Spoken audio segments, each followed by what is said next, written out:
last speaker, well, before obviously Stephen comes on at the end, Jessen is just an absolute. He's a guru. Got so much respect for the guy. First, obviously, got introduced to Jessen, Strength to Succeed, a couple of years ago. Absolutely blown away, quite frankly. Not only by obviously the content that you were saying, but the experience that he's got. So obviously his background, which I know he'll talk into, of why he can say what he can say. You know, he was a mental health nurse, a mental health practitioner. Obviously, you know, speaking to the clients at the time and what he's gone on to do from that, and what he sees and his take on it, and just the way he delivers. He's just an absolute. He's just a powerhouse. Multi awarded speaker, multi-millionaire, business mentor. The man's got the lot. Author, just an absolute phenomenal bloke, and just a really good guy as well, which does tend to help. Jessen, I think you are in the house, my friend. We are going to get you on the screen. Just give him a massive round of applause, and we'll. I'm sure we'll have. He's there. He's there. It's only Jessen. Thank you so much. I feel incredibly privileged and honored to be beamed in, as it were. I was actually meant to be up there live with you guys on stage. Like, Steve reached out to me the other week and he said, Jess, can you get down here?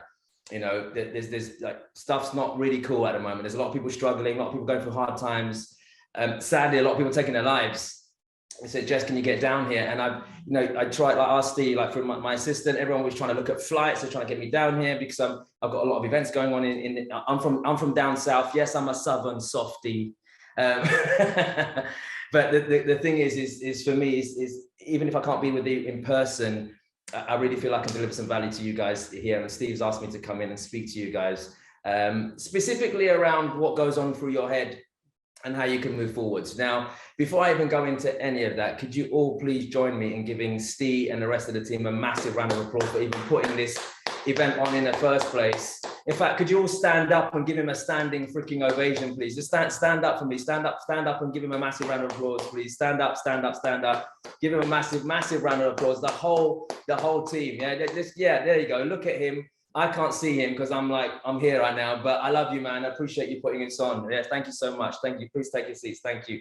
And the reason why I want to acknowledge that is because there's a lot of people in life that they forget that when you make money, you're not chasing pound signs, you're chasing hearts. That's what you're really chasing. You're chasing like human connection. Like, if you can show people that you care, then everything else falls into place.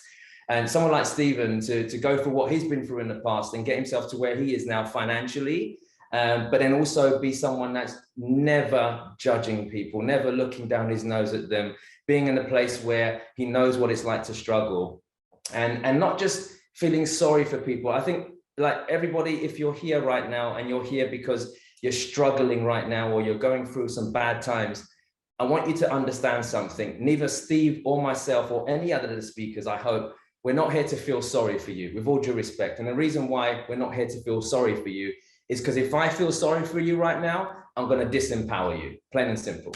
Because then next time you see me, you're going to be, oh, there's Jessen. He felt sorry for me last time. I don't want to feel sorry for you. I want to empathize with you so that I can help you be more resourceful to deal with your situation. Because anyone can pull you out of a hole. Like, anyone. Like, right now, you run out of money, I can give you some money. It doesn't break the pattern that made you run out of money in the first place. Right now, you're feeling lonely, I can be your company. But it doesn't break the pattern of what made you feel lonely in the first place. Right now, you're feeling stressed, I can make you feel calmer. But right now, that doesn't break the pattern of you feeling stressed. So the real way that we can create long-lasting change is not to feel sorry for people, but to empathize with their situation, because we've been there too, and then give them the skills to deal with that themselves later on. So this event has been put on specifically not just to help you see what challenges you're going through and make you feel better, but to give you resources that will last a lifetime. And Steve's obviously dedicated his time now to doing that. And I think that's incredible. So, you know, hats off to you, Steve. Really appreciate you, brother. So let's get stuck into this right now. I feel a bit weird because I'm here on Zoom. You guys are in the room. I can see you guys, by the way, obviously, but right now I can see the back of your heads. I know it sounds a bit weird, but the cameras, if you all turn around for a second, you'll probably see, I can wave at you. Now I can actually see your faces. And I can see the back of people's heads. So it's all good. But I'm here. And look, I'm going to go in a moment. I'm going to flip to some slides. I'm going to mix this presentation up a little bit. I'm going to share some strategies with you, but I'm also going to open it up for some Q&A towards the end. So if you guys, if anything I'm saying during this presentation, resonates, or you've got a question about a particular situation you're going through right now, then let me know. Let me know. I'll be happy to help.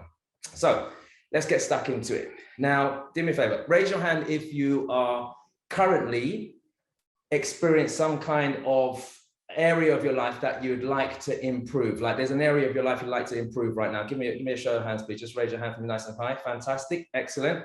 Good, because you're definitely in the right place. All right. If you're not growing, you're dying. Plain and simple. And here's the thing. One thing I've discovered after working with people all across the world is this, is when people are stuck, what you don't want to do is overwhelm them with how to change their life. Like, I'm not the first person to tell you stuff that you probably know already. You probably already know some of the stuff you should be doing. You probably already know some of the stuff you shouldn't be doing, right? Which is why I always joke with Steve, when he talks about discipline, I can see it on the walls there when he talks about discipline. Often I say to people like, yeah, you've got to get more disciplined. But then I've corrected myself recently and I'm thinking, do you know what? Everyone's already disciplined. Think about it. All of you are already disciplined. You just might be disciplined in the wrong shit. Disciplined in eating crap, disciplined in procrastinating, disciplined in, I don't know, feeling sorry for yourself. You're already disciplined. So what we need to do is shift your discipline towards something more strategic, right? So when I'm with you guys here, I'm here today not to just share with you strategies, but to help you really understand the psychology of what's going on behind the scenes, because every single one of us here has the ability to change our lives if we want to. And that's the key. I've got a question for you right now. And I want you to answer it on a piece of paper right this very second, all right? So the question is very, very simple. On a scale of 1 to 10, 1 being not now and 10 being absolutely hell yeah, where are you in wanting to change your life right now? Just write on a piece of paper, score out of 10, yeah? 1 being nah, not now, 10 being absolutely hell yes, right? Now, whatever that score is, here's my little sucker punch for you. If it's anything less than a 10, what are you doing here? Serious question. If it's anything less than a 10, what are you doing here? Because anything that you learn on this weekend, there will be no desire for you to implement it because you're not 10 out of 10 motivated. So if you didn't write 10, in fact, just as a show of hands, who wrote 10 out of 10, please? Just a show of hands. Who's 10 out of 10 motivated? Okay, cool. You know what? Those of you who didn't raise your hand, I respect you for being open and honest, okay? So here's what I'd like you to do between now and the end of this event. I want you to ask yourself, in your mind, what needs to happen for me to become a 10? What needs to happen to become a 10? Now, without knowing you, let me mind read a minute. I'm going to mind read through Zoom. Here's what needs to happen for you to make it a 10 out of 10. Your current situation needs to hurt more. It doesn't hurt enough. That's why you're not motivated. People will move more because of pain, not pleasure. Now, there's a story called The Howling Dog. I don't know if you've ever heard this story before, but I'll tell you it right now. A man moves into a neighborhood, brand new neighborhood, and he's got a habit. He likes to go for a run every morning at 8 a.m. Not 3 a.m. like Steve Green. He likes to go for a run at 8 a.m. every morning. And he decides to start running in this new neighborhood. And so he goes on his morning run, new route, and he runs past the neighbor's house. And he hears a dog crying, like howling. And he's like, that's a bit strange. Anyway, doesn't pay any attention. Day 2 goes by, he goes for his 8 a.m. run, runs past the same house, and he hears the dog howling again. So that's really weird. Day 3, same thing. Day 4, same thing. He said, right, day 5, if I run past that house and that dog is howling again, I'm going to knock on that door. I'm going to find out what's going on. So lo and behold, day 5, he runs past the house, 8 a.m. The dog's howling, screaming. So he stops and he knocks on that door. An old man opens the door and he says to the man, look, really sorry, I've just moved into the neighborhood about 5 days ago. And I run past your house every morning at the same time. And I can hear your dog howling. Is everything okay? And he's like, the old man's like, yeah, sure, come in, I'll show you. So the man walks into the house and he sees a dog sitting on the floor. And the dog's crying. He's like howling. So he says to the old man, "Why is the dog howling?" And he said, "Because he's sitting on a nail." And the man goes, "But why doesn't he move?" And the old man laughs and he says, "It's because it doesn't hurt enough." It's a bit like us, isn't it? It doesn't hurt enough, you don't move. So when I asked you that question earlier on, what needs to make it a 10 for you to want to change your life? Even those of you who wrote a 10, is it really a 10? Like, what really needs to happen for you to be motivated to change? And for most people, sadly, it's not pleasure, it's pain. People will run from a burning building before they run towards their dreams. It's just how we're wired. Like, we walk past a newspaper stand, we'll see two newspapers. One will say, "Beautiful summer day." The other one will say, "Storm coming." Which one do we pick up? Storm coming. I want to know where the hell that storm is so I can get the hell out of there, right? It's just how our brains are wired. So I am going to encourage you to amplify your pain right now. Why? Because I want you to change. Because you won't otherwise. Yeah. We wait for things to get really bad before we ask for help. Like, raise your hand if you've ever been in a situation where you've only asked for help when it got really bad. Like, raise your hand if you've ever been in that kind of situation before. Men, you know what I'm talking about. Men are the worst at this. Yes, men. You like when you're lost and your partner's telling you, "Why don't you ask for directions?" You're like, no, I know where I'm going. And then like 3 miles later, where you're definitely lost, then you'll stop and ask for help when it's completely gone tits up, right? That's what we do as men. But look, here's the thing. Asking for help isn't a sign of weakness. It's a sign of strength. There's a saying, don't ask for help because you're weak. Ask for help because you wish to remain strong. Please write that down if you're taking notes. Don't ask for help because you are weak. Ask for help because you wish to remain strong. It's really important that you understand that. Now, why am I even here today to talk to you about this stuff? Why did Steve invite me along? And why did he want me to share this stuff with you? Right? So what I'm going to quickly do is just share my screen. Hopefully you guys should be able to see this in a second. I'm just hoping this works properly. Hopefully you can all see my screen. Just raise your hand if you can see my screen, please. You should also be able to see me in the corner. Fantastic, awesome stuff. Well, look, who's this Jessen James guy? Well, first of all, please do me a favor. If you're not doing so already, go and check me out and follow me online. And the reason I say that is after this event, you may want to suss me out a bit more. You may want to go, well, actually, Jessen said something. Is he the real deal? And you may want to connect with me. I don't mind. However it is, I'd love you to just stay in touch after this event if you've never heard me speak before. Why? Because it'd be a great opportunity for us to get to know each other. Now, as Dean mentioned earlier on, for those of you who don't know, I am actually an ex-psychiatric nurse. I am. I'm an ex-nurse turned entrepreneur.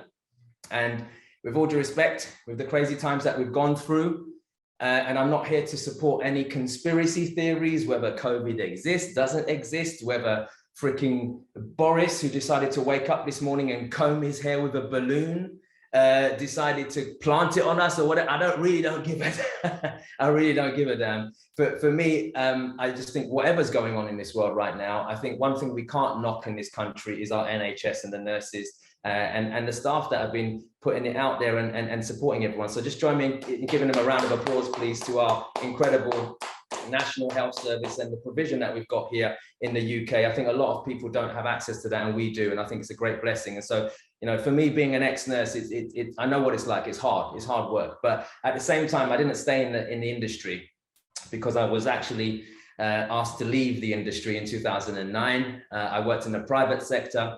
Private sector is not like the NHS. I climbed the ranks really, really quickly. I became the youngest ward manager in the UK at 27 years old, managing 18 females with borderline personality disorder on a locked unit. You know, I understand human beings. I understand what makes them tick. I also understand how to talk to people. I understand that you don't need medication, and I'll talk more into that in a second. You know, I understand a lot of things. So for me, I climbed the ranks really, really quickly. I was able to, and then, by the way, private sector is a business, right? It's not like the NHS. My job when you're a manager is to actually go and sell beds. So I had to go and sell beds to the National Health Service, and I made my employer over £6.5 million in 2 years selling beds to the NHS. And then in July 2009, my employer told me that they don't need me anymore. And just like that, my job was taken away from me. Raise your hand if you've ever felt betrayed, please. Raise your hand if you've ever felt betrayed. Yes, absolutely. Yeah. You give your all to someone or something and they just stab you in the back. Well, it's how I felt at the time. But here's the thing. It taught me a valuable lesson. And please, I'd love you to write this down. Nothing in life is secure unless you secure it yourself.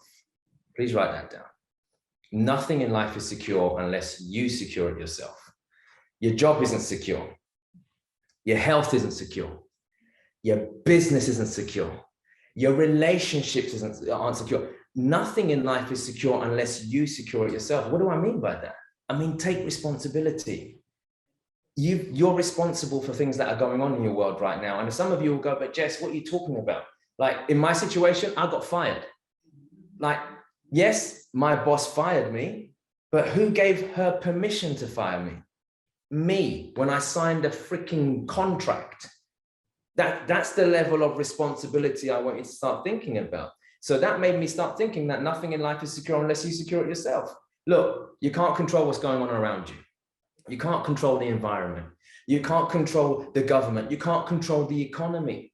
You can't control certain things. But what do you always have 110% control over? You, yourself. This thing right here, inside your head. You get to choose whether you want to use it or not. There's lots of people that say, I can't forgive this person. I can't get over this. I can't be happy. I can't. When someone tells you I can't, what that really means is, I don't want to. Because if you did want to, you'd find a way. Think about it. You can't say I can't, yeah? If right now, someone you love, maybe a child, yeah, raise your hand if you got kids. Raise your hand if you got kids, please. Yes, fantastic. Raise your hand if you're not sure. I'm just playing. Some of you are like, well, there was that one Saturday night when I got really smashed. But what I mean is like, if you got kids and you're anything like me, like you do anything for your kids, right? So if your kid was in danger right now, would you say, I can't help them? No, you're going to go and help them, not because you can't, because you want to. So what's the difference in that situation? Want. That's it. You wanted to. So whenever you're going through something in your life, you can change it if you want to. That's why I asked you at the beginning, are you a 1 out of 10? Are you a 10 out of 10? Where are you, right? Because you have to want to do this stuff. So anyway, cut a long story short, I left, obviously, my job because I couldn't work there anymore. Decided to start my own business in healthcare. I launched my own healthcare company. I went from working on the wards to actually working in the community. I was actually, for those of you who follow Stephen, you're probably property people or you like property. I was actually running a strategy called Rent to Rent in 2009, December 2009. I started this 2010. Rent to Rent, where I'd take other people's properties and I'd sublet them to people from social services, and I'd earn money from the rent and I'd earn money from social services. So I had care money and property money, really, really lucrative business model. And I had no idea what I was doing at the time. I had no idea I was doing Rent to Rent. Didn't even know what I was doing, but I just blagged it somehow and figured it out. To cut a long story short, that business made me financially free at the age of 31 and a millionaire 2 years later, which isn't bad for a nurse who got fired, right? And why am I sharing that with you? Because look, there's nothing special about me. Honestly, I grew up in a neighborhood where I had two choices. I grew up in a rough part of East London. I had two choices: do drugs and be in gangs, or listen to some incredible parents and teachers. And I'm very grateful and honored that I chose to follow these teachers and parents of mine. So for me, it's about choices. Life is about choices. It's entirely up to you. So I chose a different route. And the reason I'm saying that to you is that if I can do it, you can do it. And it's all about choices. It really, really is about choices. But for me, my biggest blessing, I think money, house, car, family even, nice things, holidays, I think they bring you some level of happiness. They don't bring you fulfillment, okay? There's always something missing. For example, Raise your hand if you've ever seen celebrities go off and do lots of charity work or open up orphanages or something like that. Raise your hand if you've ever seen that before. Celebrities going off doing that sort of thing. Yes, absolutely. And this is why they're doing it. It's because there's something missing. They're lacking fulfillment. And one of the biggest ways to fulfill your need of fulfillment is to give back, is to help. It's like when you help people, it feels good.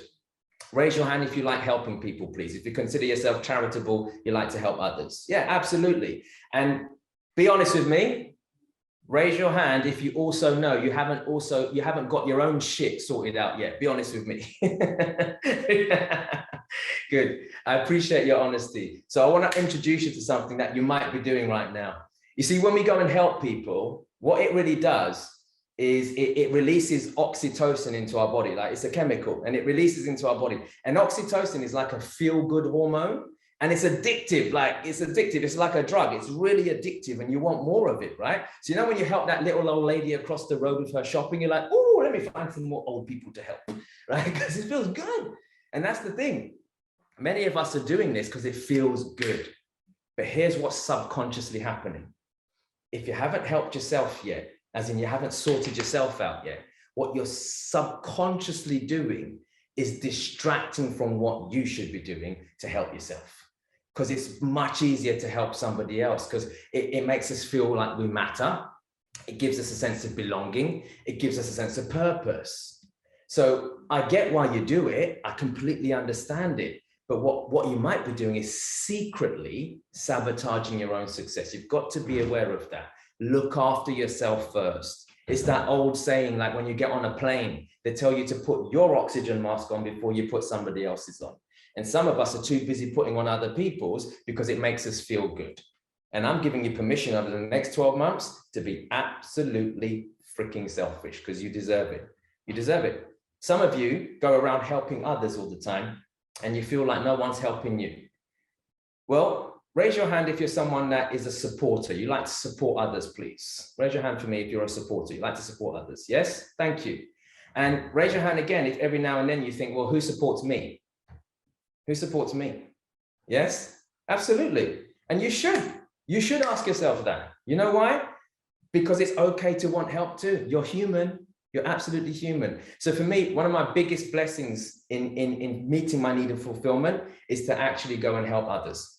Coaching, training, mentoring, serving other people is what I love doing, you know, and I'm very, very fortunate that I've been able to be on stage all across the world in different countries. I've spoken in Mauritius, Dubai, Slovenia, Bulgaria, the Netherlands, Singapore, Malaysia, Thailand, obviously here in the UK. You know, I've been on stage in multiple different countries globally as well on global platforms. You know, I've been on stage with, you know, with the likes of, Les Brown and Eric Thomas and, you know, Gary Vaynerchuk. You know, I was able to have a private dinner with Robert Kiyosaki, Rich Dad, Poor Dad, you know, and I have, like Dino mentioned, I've won 7 awards as a public speaker. And the reason I'm sharing this stuff with you is because for me, those awards, they actually, they signify to me the number of lives I've been able to touch with what I do today. You know, I'm very, very grateful for that. And I really, really do hope that some of you find your own passion in life to be able to go and serve and help other people. But the main thing you need to do is work on your own purpose, your life purpose. Now, I'm going to let you know now what your primary purpose is. I don't know any of you in this room. I might know some of you. I can't see your faces right now. I can see the back of your heads. But I'm going to assume I don't know you. But I'm also going to make an assumption that I do actually know your life purpose. Every single one of you. Now, there's lots of people out there that will tell you that their life purpose is to help others, to serve, to give back, to be a speaker, to be a trainer, to be a coach, to be a mentor. There's lots of people that will tell you that that's their life purpose. It's not true. It's their secondary purpose. You see, what I'm doing right now, I genuinely believe I was put on this earth to do what I do today. I absolutely believe that. However, my primary purpose is the same as your primary purpose. And do you want to know what your primary purpose is? Raise your hand if you would like to know me to mind read you right now. I'll tell you what your primary purpose is. You ready? Okay, write it down. Your primary purpose in life is to be happy. Write it down. That's your primary purpose in life, to be happy. If you wake up in the morning and there's something that's not making you happy, do something about it. Do something about it, because your primary purpose is to be happy. Why? Let me explain why. When you're happy, everything else falls into place. If you're happy, your relationships get better. Your business gets better. Your career gets better. Your shape, fitness, physique, whatever you want to call it, all of it gets better. Why? Because you're fulfilling your primary purpose, which is to be happy, plain and simple. So for me, it's about being happy first. This is really, really, really important, okay? And yes, as a result of doing what I do, I featured on national television and the news and national papers. Some of you may have seen me on Rich House, Poor House with Steve, and thanks to Steve, I was actually on that show because he got me on that show. He said to them that you got to speak to this Jessen guy, and I was on the show, and I'm very, very grateful that I was able to do that and help others, So look, what I want you to understand is this though. There's nothing special about me. There isn't anything special about me, but there's something very special and unique about the way that I've been able to do what I do. And right now, one of my primary passions really isn't just about teaching and mentoring people. I train people in business, entrepreneurship, sales, marketing, public speaking. But my real passion is sharing people how to dominate this. What's going on in their head? So my question for you is, are you ready to learn it? Raise your hand if you're ready to learn it, please. Give me a nice hand raise, nice and high. Fantastic, excellent. So let's get stuck into it. So question I asked you earlier on a scale of 1 to 10, 10 being absolutely ready to change, 1 being not now, you've answered that already. So I've got another question for you, and I want you to write it down. Why are you here? Write it down on a piece of paper. Just take a moment to write it down. Why are you here? Please write it down. It could be a sentence, it could be just one statement, just write it down. So if I was in the audience with you right now, I'd probably go around the room a little bit and ask some people, but clearly I can't do that right now. So what I want you to do with whatever you've written down is I want you to remember that when things get tough. I want you to remember that when things feel a bit impossible. I want you to remember that when some of the stuff you've learned today at this event, you have to apply it and it's not working immediately. I want to remember what brought you here. What brought you to this room? Some of you in this room right now, because maybe you're feeling lonely, maybe you're feeling down, maybe you're feeling depressed, maybe you're feeling stressed out, worried, burnt out, worried about money, whatever it is, just remember why you're here. And the reason you're here isn't because of your problem. You're not here because you're stressed. You're not here because you're tired. You're not here because you're feeling lonely. You're not here because you're feeling depressed. You're not here because you're feeling lonely. You're not here because of your problem. You're here because you want to solve it. Raise your hand if you agree with me, please. You are not here because of your problem. Yes, thank you. You're here because you want to solve it. And that's why I want you guys to make sure that you solve it. It's really, really important. All right. So I want to go through some quick mindset laws with you. These are really, really cool. I'm going to rattle through some content right now as quick as I can, because I really want to have some time to answer some questions towards the end. If that's possible, we'll try and do that in a moment. So if you've got any specific questions, we'll try and go through that in a moment. So some quick laws. Memories. This is really important. By the way, feel free to take screenshots of these. If you're struggling to write stuff down, or I'm going too fast, or whatever it might be, I'll see if I can actually get these slides over to Steve and the team, and maybe they can distribute them with you guys later on. Raise your hand if that would be useful, please. If that would be useful to you guys, if I got that distributed. Okay, cool. I'll do my best to get my team to put it into a little workbook for you guys and send it over. That'll be my gift to you lot as well, right? So number 1, memories. They're not real. They appear real. What do I mean by that? Well, raise your hand if you had something happen to you when you were younger that wasn't cool, like you got bullied, or something happened to you, something bad happened to you when you were younger in school, or whatever it might be, right? Cool. Now, here's the thing. Your current memory of it is not real. It's not real. The event is real. What happened to you is real. Your current memory of it isn't real. Let me explain what I mean. When you were, I don't know, let's say you were 7 years old and something happened to you. Like for me, when I was 7 years old, I got bullied because of the color of my skin in school. I got bullied for the clothes I wore because mum and dad couldn't really afford expensive stuff, and I used to wear secondhand clothes.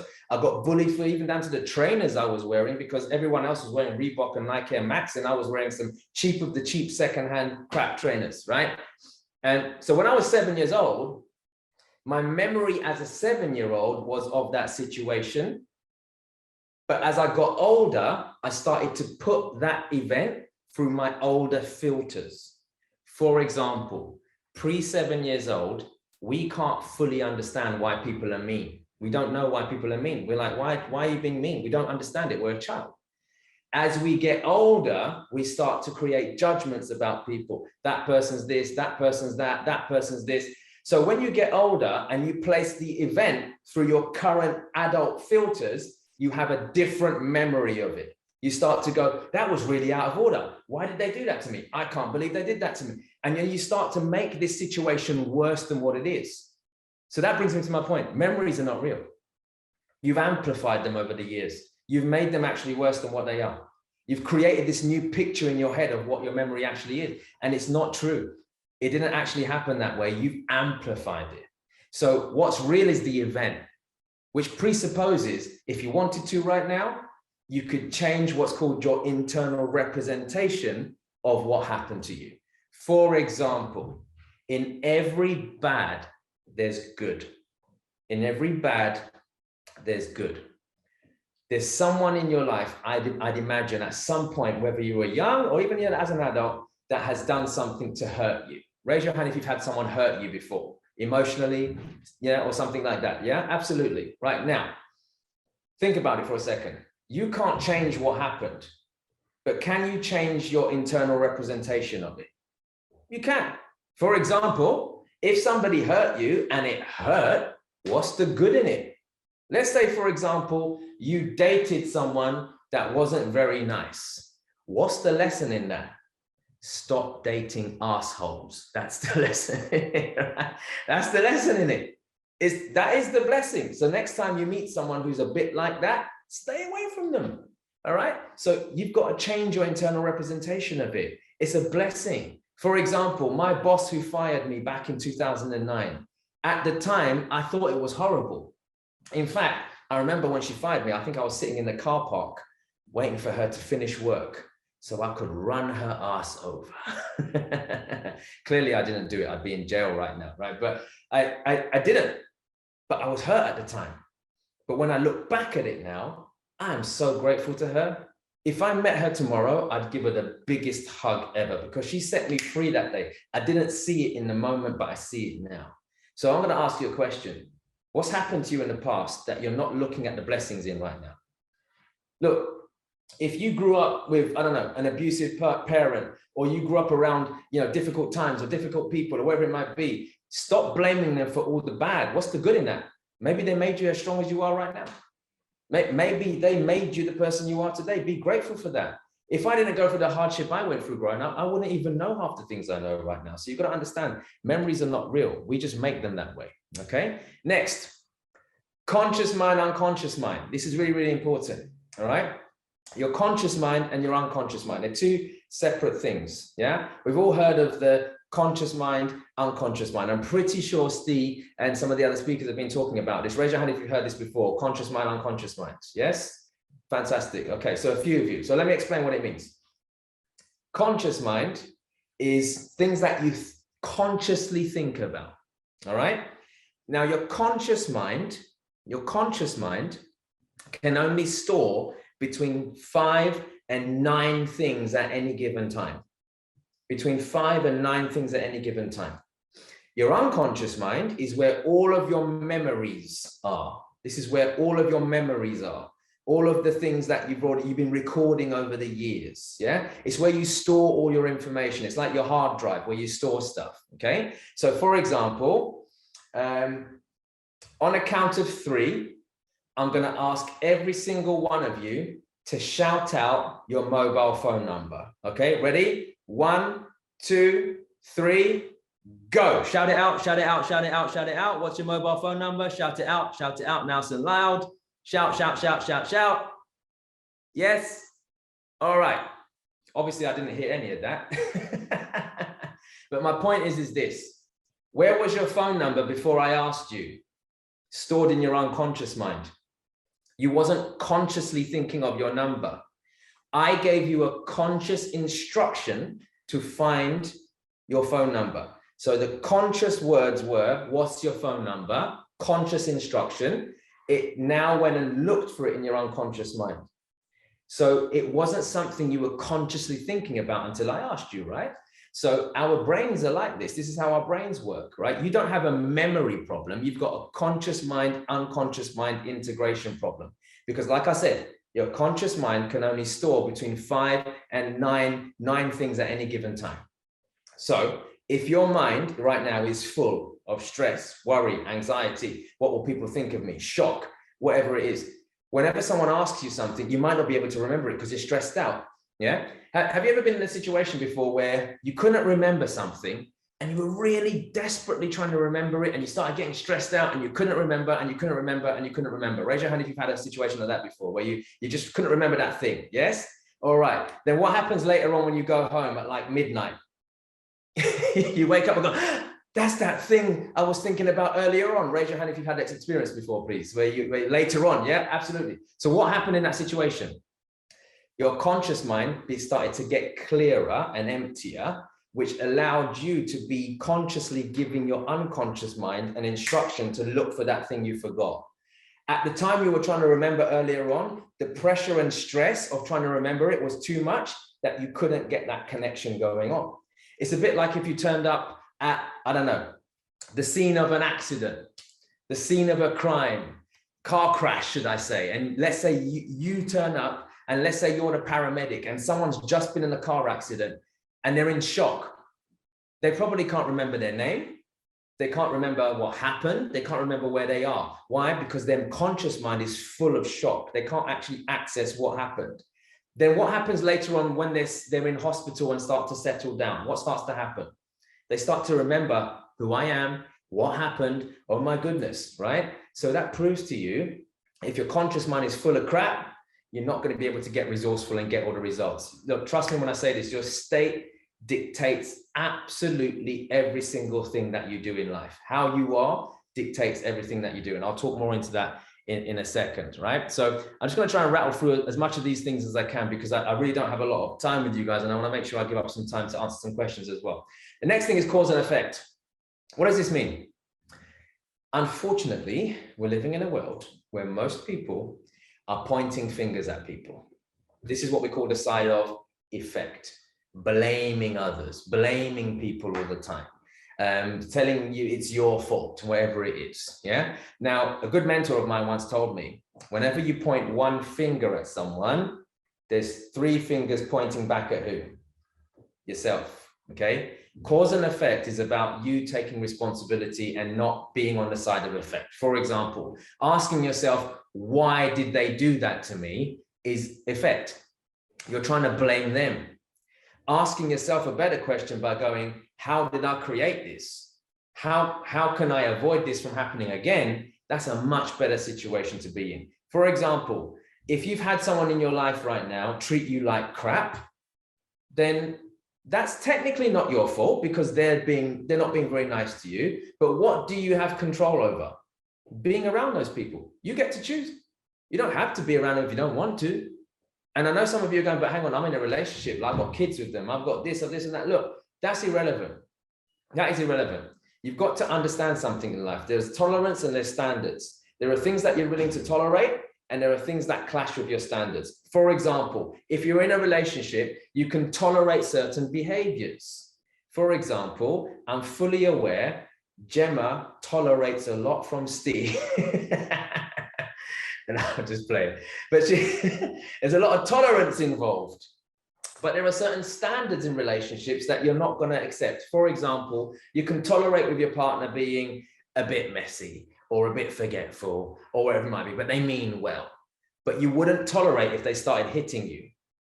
That's now when it clashes with your standard. You're like, nah, I'm not, that is it. I'm not doing that anymore, right? Why? Because it hit your standard. So I want you guys to start thinking about, what are your standards? What can you take responsibility for? And for many of us, we're blaming people all the time. Start going on the side of cause, not effect. When you start asking yourself, how did this happen to me? How can I solve it? It puts you back in power. When someone hurts you and you say, why did they hurt me? You're trying to seek understanding because you feel out of control. You've got no control. I don't know why they hurt you. I have no idea. There are some pretty mean people out there, and I have no idea why they do what they do. But I tell you what, I'm not going to be able to control that. So there's no point in me even thinking about it. What can I control? Me, how I feel, how I think, what I do. Get onto the side of cause, and I promise you everything starts to change. All right. So let me give you some quick universal laws of life. This will really, really help you in your daily interactions with people. Number one, all behavior has a positive intention. Please write that down. All behavior has a positive intention. What does this mean? For example, even if someone is mean to you, belittles you, makes you feel like a piece of crap, that behavior has a positive intention for the person doing it. Why? Because they're meeting their needs. They're meeting their needs. That basically means that all these people are doing is meeting their needs. That person felt insignificant. They had this desire to be significant, so they put you down. They made you feel down because they wanted to feel up. So whilst I'm not saying what they did is right, what I'm saying is all behavior has a positive intention for the person doing it, plain and simple. The sooner you start to understand that, it makes you understand humans a bit better. So earlier on, I said to you, raise your hand if you've ever been hurt by someone before. Well, let me ask you a different question. Raise your hand if there's someone in your life that you would like to forgive, but you find it hard. Be honest with me. Is there anyone in your life that you'd like to forgive, but you find it hard? Thank you for your honesty, those of you putting your hands up. I appreciate it. Here's the thing. If you can just understand this point here, that even though they hurt you, even though they did something wrong, even if it was completely out of order, they were meeting their needs at the time, it takes the attention away from you. You stop making it so personal and going, why did they do that to me? They didn't do it to you. They did it for themselves. They did it to meet their own needs. That's what they did. Now, like I said, it doesn't mean it's right, but they did it to meet their own needs. You really, really got to understand that, yeah? So all behavior has a positive intention, which brings me on to my next point. People are not their behavior. People are not their behavior. What does this mean?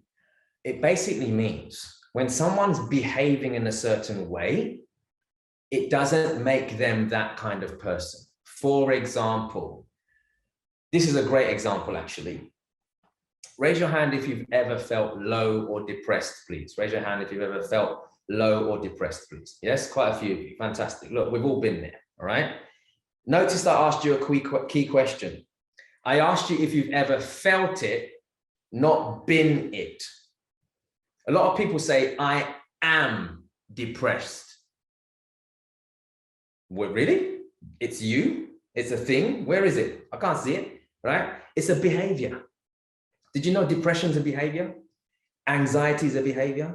Stress is a behavior. In fact, most mental illnesses are behaviors. And this is coming from a psychiatric nurse. Yes, the behaviors. How do I know that? Well, think of it like this. If you look as a nurse and psychiatrist, this is what they do. They get this book and it's called the DSM-5, Diagnostic and Statistical Manual. It's how they diagnose mental illness. And they flick it open and they go to the page that says depression. And then you come along as the presenting patient with the presenting symptoms, and they'll go low mood, tick, poor appetite, tick, not sleeping very well, tick, social isolation, tick, poor self-care, not looking after yourself, tick, not feeling like getting out of bed, tick. What are all of these things that they're ticking off? Behaviors. These are instructions on how to do depression. Think about what I'm saying to you. It's a freaking instruction manual on how to do depression, which presupposes if you can do depression, you can do happiness. Because happiness also has instructions, doesn't it? So when people say they have depression, you don't have anything. You're behaving in a depressed way, which presupposes you can flip your behavior. So people are not their behavior. And look, I get it. Sometimes maybe you're living with someone who's down. You're living with someone who's depressed. You're living with someone who's anxious. You're living with someone who's low. And it's hard living with someone like that. I get that. But I want you to hold on to this. If you love that person and you care about that person, understand that people are not their behavior. What's making them feel like that? Go to the root cause of that, and you will see a completely different person. Right? Let me give you a quick story, quick example. In fact, Steve was asking me the other day, he said, Jess, make sure you share this story. I'm going to share this story with you, right? When I was a nurse, I had a very difficult shift one day. Remember, I used to manage a unit of females with borderline personality disorder. A lot of them used to self-harm, being very honest with you. And I remember coming on a shift one day, and I was the only permanent member of staff on duty. Every other nurse and care assistant were agency staff. And all the ladies, I used to call them my ladies, all my ladies, the patients, they knew it. And they historically, whenever there was agency staff there, they'd play up. They'd literally have a meeting in the morning before the shift starts. They'll go, right, here's what we're going to do. You're going to self-harm first, then you're going to self-harm first. You're going to do it after that. You're going to do it after. They'd all like plan how they were going to ruin the shift and create all this havoc for all the nurses. Like, literally, it was crazy, right? And I remember coming in one day and seeing that there was no permanent staff on duty, just me. So here's what I did. I brought all the ladies into a room. I left all the agency staff outside. I told them not to stay outside. And I huddled up all the patients and I said, ladies, I'm going to be honest with you. You know fully well that I'm the only permanent member of staff on duty today. All those other people outside, they're all agency staff. Now, I know what you guys do. When there's agency staff around, here's what you usually do. You all take it in turns to self-harm, and then it creates a big havoc, and there's chaos and all this kind of stuff. So I'm going to be perfectly honest with you. There's only one of me and many of you. So if you all decide to do this self-harm at different times, wherever it might be, just remember, I can only help one of you at a time, which basically means if you guys do this, some of you are going to get hurt pretty bad because I won't have the time to come and help you. And they definitely don't know what they're doing, so they're not going to help you either. Now, that being said, I need your help. And they were like, what do you mean you need our help? What are you on about? I said, with all due respect, see them lot outside? They haven't got a freaking Scooby-Doo of how to run this shift. They don't know how to do the dinner trolley. They don't know how to do the groups. They don't know how to do the timeouts. They don't know how to do the activities. Yous lot do though, right? The only people that know how to run this ward right now are you and me. And they went, yeah, you're right. And I went, so who's going to help me at lunchtime? Some of them put their hand up. I said, who's going to help run the exercise group this morning? Some of them put their hand up. I said, who's going to help do the cookery group? Some of them put their hand up. Do you know what? I gave every single one of those ladies some responsibility for the day. And do you know what happened? Best damn shift I ever worked. Not one incident of self-harm, not one person playing up. Everything ran smoothly. Do you know why? Here's why. I gave them purpose. Some of you in this room right now, maybe you're engaging in some things that are not really cool. Maybe some self-destructive behavior. Maybe you're drinking too much, doing some drugs, running around, engaging in some destructive behavior. Could be anything. And you know why? Because deep down inside, maybe you don't feel like you've got any purpose. You don't feel like you matter. Give yourself something to do. Help somebody else. If you really want to have some purpose, go out there and help someone who's on the street right now, who can't even, they've got no food. They're sleeping on the street. Whatever it is. Right now, maybe you might not be happy with where you live. You might not be happy with your finances, but I tell you something, someone would kill to be in your situation right now, and they're sleeping on the street right now. So give yourself some purpose. Why am I even sharing that with you? Because those ladies, they weren't their behavior. They were actually really nice people. I just shifted their focus. So understand that people are not their behavior. If you can understand people are not their behavior, then everything changes, which brings me on to our next point. The most important information about a person is how they are behaving. Plain and simple. The most important information about a person is how they are behaving. So if you see someone who's stressed, clearly something has made them stressed. So stop labeling them for being stressy. Stop labeling them for being anxious. Stop labeling them for being negative. What has triggered that? What has triggered that? You can tell a lot by someone's behavior. What's triggered it? So my question to you is this. Next time you catch yourself being stressed, worried, anxious, nervous, down, depressed, low, I want you to ask yourself a question. What triggered this? Now, here's a great tool you can use, by the way. I used to use it a lot of the times when I was a nurse. It's called a mood diary. And I'd like you to keep one. If you're someone whose mood does this, like it fluctuates a lot, 1 minute you're really happy, next minute you're feeling a bit down, and you can't quite figure out why, here's what I want you to do. Keep a mood diary. And on that mood diary, you're going to literally have time slots. So it might be, AM, PM, evening, whatever you want to do. And I just want you to write down, what's your mood like at that time? And then ask yourself some key questions. What was I doing at that time that might have made me feel like this? That's one question you can ask yourself. What was I doing at that time that might have made me feel like this? Or what happened to me just before I felt like this? What happened to me just before I felt like this? Okay. It could be as simple as, what did I eat or drink before I started feeling like this? Because some foods affect your mood as well. So if you can start to figure out the triggers of your behavior, you can change the triggers. You can change the response to your triggers, or you can just not be around those triggers. For example, I used to have some of the ladies, on the ward who'd been abused when they were growing up, and they would play certain songs that reminded them of the abuse. So their mood would dip when they heard this song. So I identified that song to their mood. So what did I do with the song? Got rid of the damn thing, because it's a trigger. Yeah. So if I understand the trigger, I can modify the behavior. Raise your hand if you're following me so far, please. Raise your hand if this is all making sense. You're following me so far? Okay, thank you. I'm really sorry, guys. I'd love to have been there in person with you. I'd be literally interacting with you a bit better, but I'm here on Zoom, and it's the best that we can do right now. All right. So I want to share a few more of these with you before I wrap up. Okay. This one's one of my favorites. The person who's the most flexible always wins. The person who's the most flexible always wins in life. Please understand what I mean by this, all right? Some of us are just too damn rigid. We want everything to match up with us. We want everything to be done our way. We want everything to align with us. Well, look, raise your hand if you've had somebody upset you before. Raise your hand if someone's upset you before, please. Just keep your hand up nice and high so I can see you, please. Yes? All right, cool. So here's the thing. Here's why that person upset you. Do you know why people upset us? It's because we're judging them on our own standards. For example, I wouldn't do that to you. Why did you do that to me? That's what happens. I would never do that to you. Why did you do it to me? That's why we're getting upset, because we're judging people on our own standards. So what does it mean? It means be flexible.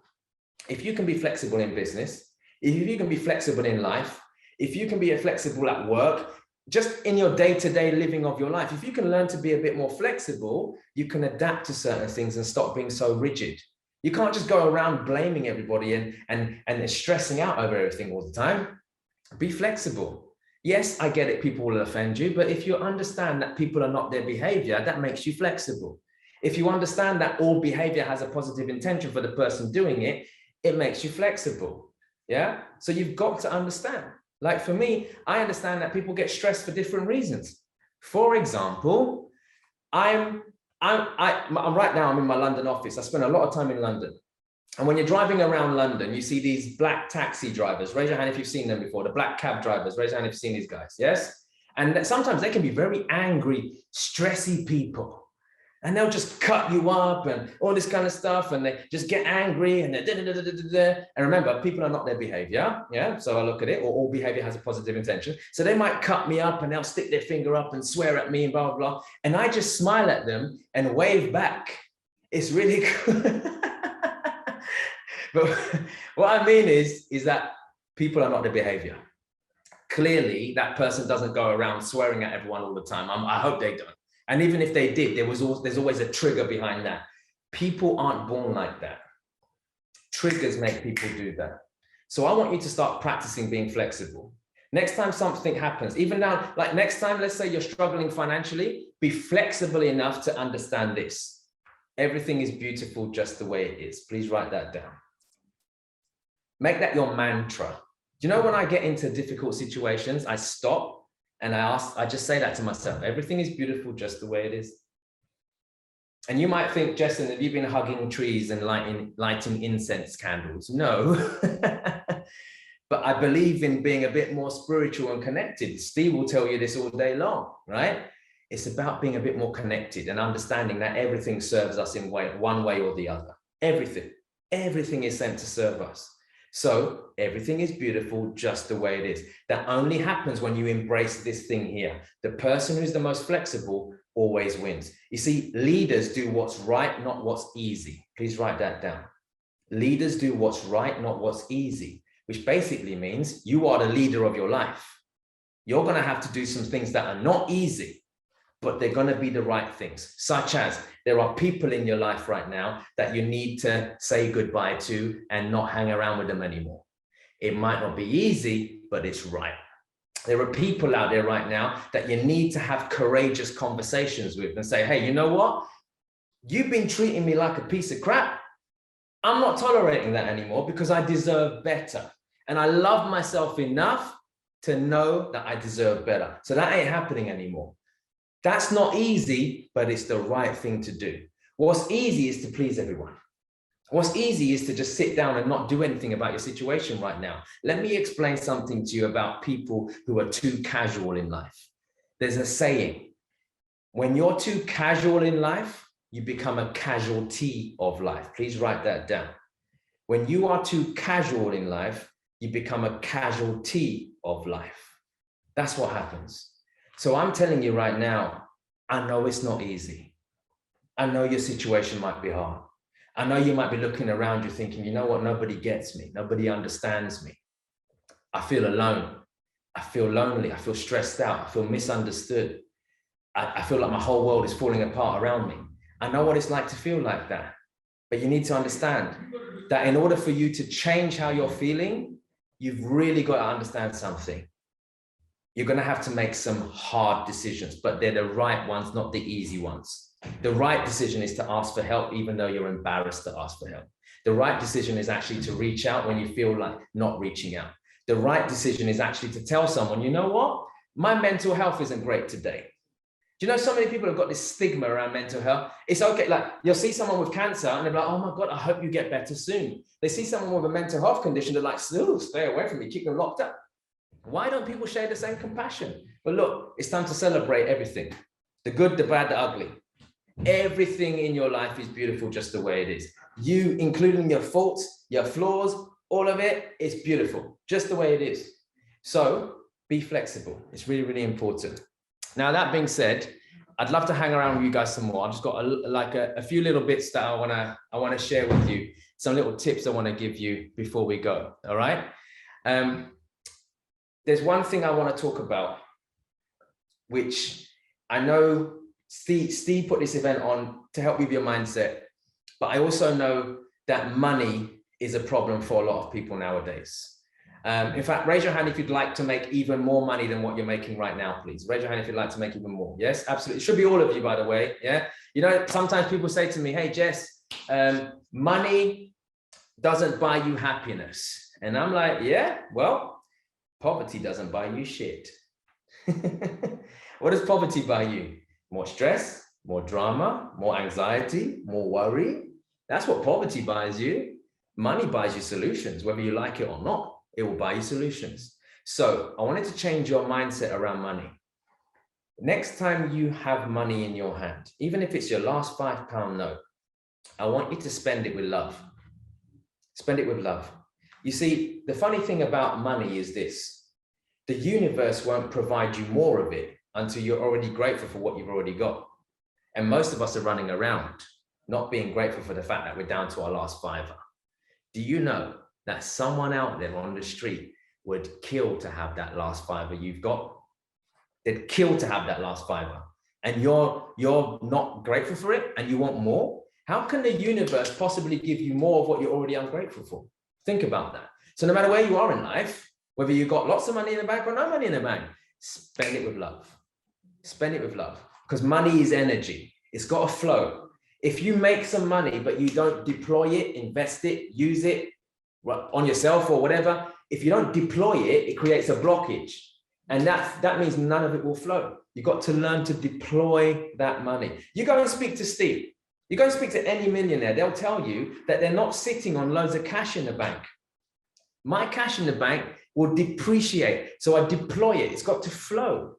So why am I even sharing this to you? Because like, you're not here to, I'm guessing you're not here to make money. You're here to make some changes in your life. But I want you to understand something. Money is important because it gives you options. It can help you. It can help your family. It can help your loved ones. So I want you to change your whole belief and your attitude around money. Money needs to be looked at with abundance, not scarcity. Don't retract during tough times. Grow through them. Okay, please write that down. Don't retract during tough times. Grow through them. A lot of people tell you to push through them. I don't want you to fight. I don't want you to fight anyone. I want you to grow through a situation. Don't push through things, grow through them. It's really important that you understand that. Next time you're having an argument with someone, don't fight back, grow above them. Grow through that challenge, don't fight it. Because sometimes, listen, in martial arts, I learned this when I was growing up in martial arts, the best block in martial arts isn't this. The best block in martial arts is this. Don't freaking be there.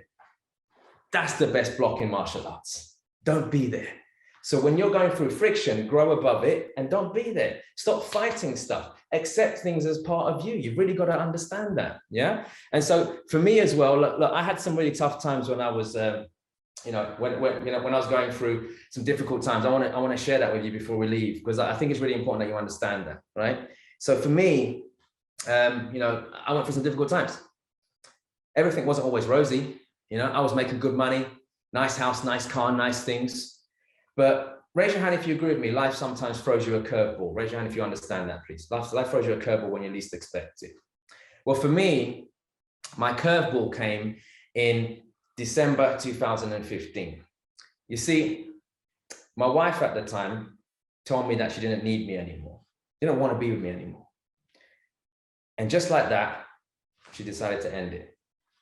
Now, even though it was the right decision, because we weren't growing together, we were growing apart, it hurt me. It floored me as a man. I didn't know what to do. I didn't know what to say. I lost my identity as a husband, as a father, as a business owner. And for 6 months, I was down and I was depressed. I was feeling my lowest. And do you know what? Raise your hand if you've ever been down, and whilst you're down, people trample all over you even more. Raise your hand if you've ever had that happen to you, please. Yeah? It's like you feel when it's raining, it's pouring, right? During that 6 months, my ex-wife did something to me that I didn't quite understand at the time, but I understand now. She took my kids away from me. Now, anyone who knows me knows that my kids are my life. And can you imagine in that moment when you're already down, feeling like you lost the identity, like you were a failure anyway, you now have your kids taken away from you. Now, why am I sharing all of this with you? It's because I was going through some difficult times. But you know what helped me? Not the event, not necessarily people around me. What helped me was what I was doing before the event happened. And that was working on myself. Understanding that your past doesn't dictate your future. Understanding that you must work on yourself every single day, because something bad's going to happen. When it happens, you need to make sure you dig deep and get resourceful. And I'm very grateful that I was working on myself before all of that. I built businesses. I had money in the bank. Look, if I didn't have businesses, I wouldn't have been able to be off for 6 months and not work. If I didn't have money in the bank, I wouldn't have been able to pay to see my kids. And you know what? I fought that case. I took the case to court because my kids got taken away from me. And I won 50-50 custody of my boys back. I won 50-50 custody of my boys back. Now, why am I sharing that with you? Because in life, things happen and you have no control over them. What you do have control over is how you deal with them. I could have just literally shut down and never seen my kids again. But I went and saw my kids because I had money in the bank. And I'm not saying that to impress you. I'm saying that to you so you take stock of your life right now, you take things seriously. Look, when's the best time to plant a tree? 100 years ago. When's the next best time? Today, right now, in this very, very moment. So I want all of you guys to understand that. And for me, look, I'm a big believer in everything. You see, Whenever you're being rejected, what's really happening is you're being redirected to something better. Please write that down. Whenever you're being rejected, you're being redirected to something better. And for me, when I thought I was being rejected and I lost my family and I had to fight for my kids, what I was really being redirected to was my new family. All right. This is my new family. This is my fiance Lorna, my stepdaughter Isla. That's my son Kenton, my stepdaughter Amber. Look at her face, bless her. This is my son Darson on the right there. I went from having 2 kids to 4 kids overnight. I did a buy 2, get 2 free strategy. What can I say? I'm an investor. All right. But look, you know what?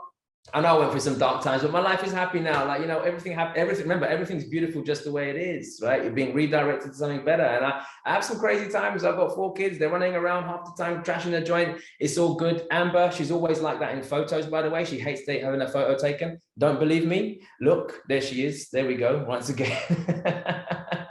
It's how she is, bless her. But you know what? I have an incredible life and I love what I do. But you know what? I'm sharing this stuff with you because I trust you guys enough to be vulnerable. And that's what I want to leave you on, really, is in order for you to give love, you must also learn to receive it. And one of the hardest things to do is actually to open up your heart and receive love. So every single one of you that's listening right now, that's watching right now, that's in this room right now, here's what I want to send to you, my heart to yours. I want to send you some love.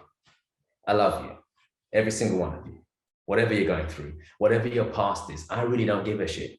What I know is that if you're in this room right now, my guess is you're here because there's something in your life that you want to make better.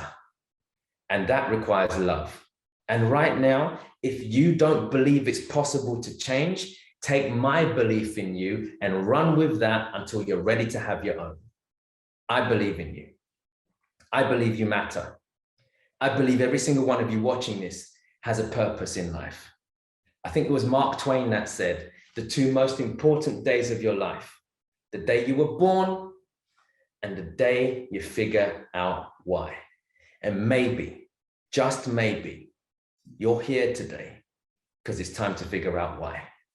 Maybe you've gone through pain and hardship and stress and worry, and maybe you're still going through it right now. And maybe all of that is there for a higher purpose so that you can figure out why. Look, it doesn't matter what you're going through in life. Life is meant to be this way. Life isn't meant to be easy. If someone told you life was meant to be a walk in the park, they lied to you. Life isn't about problems. It's about opportunity. Every single time something lands on your lap that feels like a problem, ask yourself, what's the blessing in this? What's the blessing in this? What's the opportunity in this? Because I promise you, there's an opportunity in it. There's always an opportunity to grow. And life is about decisions. You get to choose to be a victim or you get to choose to be a victor. And I know which one I freaking choose. So some leaving tips for you before I wrap up, some positive steps that you can take to thrive. Number 1, understand this, you're not alone. You might be lonely, but you're not alone. How do I know that? You're in this room right now. So every single one of you who are in that room, although I can't be there, here's what I'd love you to do. I'd love you at some point during the break to look someone in the eye, put your hand on their shoulder and ask them if they're okay. Just ask them if they're okay.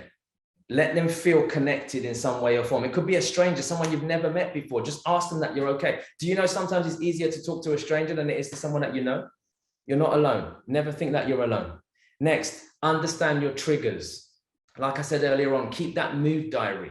What makes you feel like that when you're listening to a certain song? Did you even smell a particular perfume that reminded you of an ex-partner? Did you look at, was you looking at a photo? Did you hear a song? What are your triggers? If you can get rid of your triggers, you can change your behavior. It's really, really important that you understand that. Next, break the pattern. Break the pattern. For example, if you get stressed and your pattern is to go out drinking when you're stressed, then how can you break that pattern? Try to do something different. Next time you get stressed, go for a run instead. Next time you get stressed, go for a swim, go for a jog, listen to some music. Break the pattern. If you can learn to break the pattern, everything changes. Ask for help. It doesn't make you weak. It makes you strong. Trust me. Ask for help, not because you are weak, but because you wish to remain strong. Some of the strongest people in the world ask for help. Please understand that, okay? Always understand this as well. There's always a solution to your problem. There's always a solution. I don't care how bad it is. I don't care if you're in debt right now. I don't care if you're facing eviction. I don't care if you're hungry and you've got no food to eat tonight. There is always a solution. How do I know that? I promise you right now, if you're broke and you're sitting in that room and you don't even know where you're going to find the money to eat tonight, if you ask somebody in that room, someone would feed you. And that's a solution. And that's what I want you to understand. You're not alone and there's always a solution. Please understand that. And here's the other thing I'd love you to do. Check in on others. Find out how others are. Don't always assume that people are not doing too well. Because look, I know I'm talking to you guys to help yourselves, but the best way you can help yourself is also to help other people.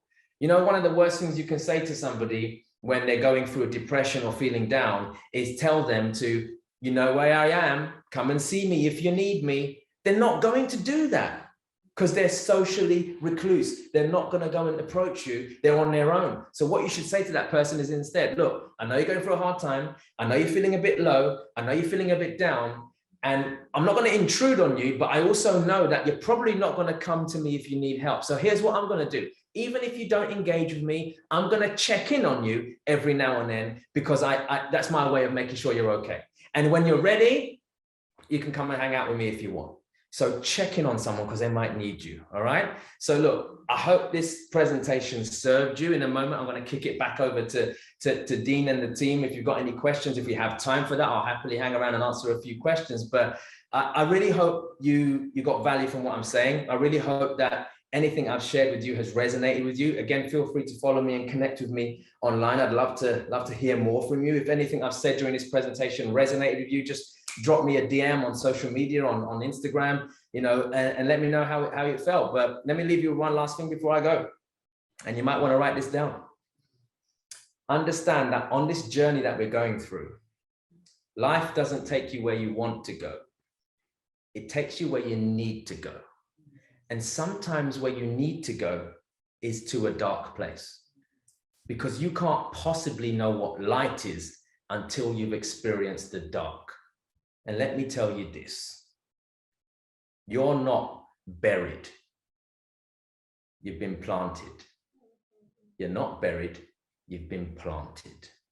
And you being at this event right now, those are nutrients and the water that you need in order to grow. So when people who are around you right now are looking at you thinking you're down, you're out, you're finished, you're buried, you know you're not.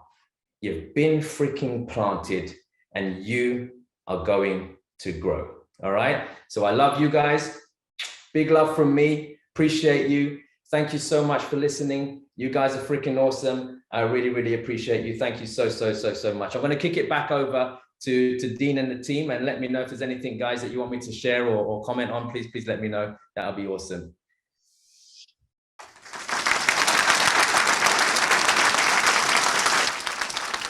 Cheers.